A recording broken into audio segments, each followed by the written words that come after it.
Peggy 12.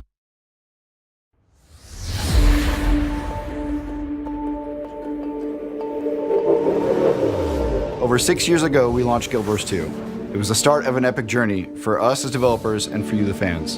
And together we've seen the community grow and flourish into what it is today.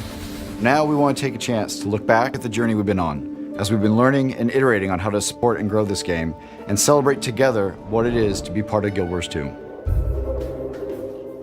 From the very beginning, we knew we wanted to bring Guild Wars 2 to life, continually evolving it through new story content and features. We started with small things that rippled throughout the world, and then we went to Lost Shores. We told a brand new storyline on a brand new map with a brand new feature, the Fractals of the Mists, and it just kept evolving from there. We were embarking on a journey that nobody else had really tried to take before. To tell these stories that basically are richer and deeper because of the fact that they go on. It's like watching your favorite television show, except being a part of it. Over the seasons, Living World has evolved constantly in terms of how we think about what the story is that we're trying to tell. We had a ton of freedom early on in season 1 to figure out what Living World really was. We were trying out new ways of telling stories in games, and it took us a while to sort of get a feel for what we could do. With season 2, we tried out something pretty radically different from season 1. We decided to tell a continuing story that would lead into our first expansion. And we started to explore new areas, like the Dry Top and the Silver Wastes. With season 3, we tried to develop a bit of a formula for what each episode was going to be, creating a process that would allow us to release big, meaty story updates, and then also start layering in some of the content that happens in between episodes. Things like new rewards, new masteries, new raids and fractals. New ways for players to explore, to discover, and to be a part of this evolving world. With season 4, we wanted to push the boundaries a little bit and see how big our story could get. We wanted to really show players what we could do with this kind of storytelling. Bigger adventures, more exciting foes, and a more epic storyline.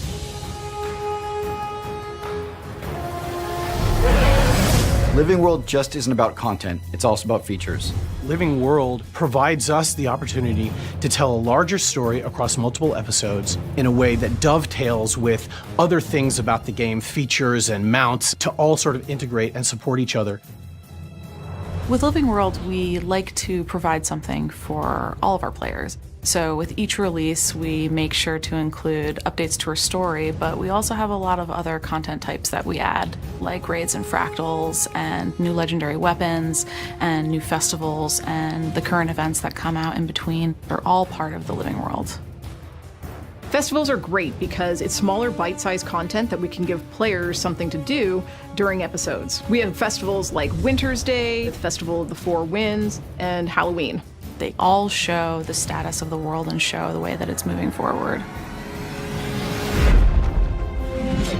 Looking towards the future, we're excited to keep delivering on the promise of free, engaging episodic content in Guild Wars 2. You can expect more great things from us as we move directly from Season 4 into Season 5. This means more engaging stories that expand the world of Tyria, new maps to dive into and explore, and more gameplay features that change the way the game is experienced. We've already introduced the Roller Beetle mount in episode 3, added a new raid, fractals, and more, and we're going to continue this season's story and add new feature content in the coming months. We've got another raid, a new fractal, and one of my favorite features of the season, Sun's Refuge.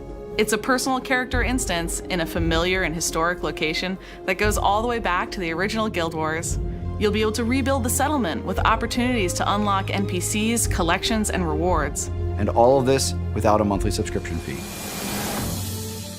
The remainder of this season is going to be one heck of a ride. We've really got this hurtling cannonball of a story that is so powerful that it needs to keep going. The most epic stuff we've ever done for Living World is coming in Season 4. We're pushing the limits of what the game can do and what we can do with the story. And we're excited to see this pay off in cool ways for you, the players. And to keep the story going into the future with Season 5.